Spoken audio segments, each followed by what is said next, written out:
Здравейте! Казвам се Шейла и това видео беше изцяло генерирано с помощта на изкуствения интелект. Секторът за почистване на мебели изисква високо ниво на обслужване, бърза обработка на поръчките и внимателно отношение към имуществото на клиентите. В условия на нарастваща конкуренция е важно да се предлага на клиентите удобен, професионален и персонализиран подход. Иновативно решение от Crowdy са AI чат-ботовете, които помагат за автоматизиране на процесите на обслужване и подобряване на взаимодействието с клиентите в индустрията за почистване на мебели.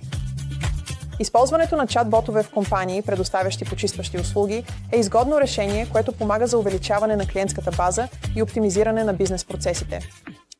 В силно конкурентна и скъпа среда за привличане на клиенти, забавянето в отговора на запитване може да доведе до загуба на потенциална поръчка. Чат-ботовете предоставят незабавен отговор на запитвания, което значително увеличава вероятността за сътрудничество. Клиентите често се свързват с няколко компании едновременно и скоростта на отговора става решаващ фактор при избора на изпълнител. Свържете се с Crowdy.ai, за да подобрите бизнеса си днес.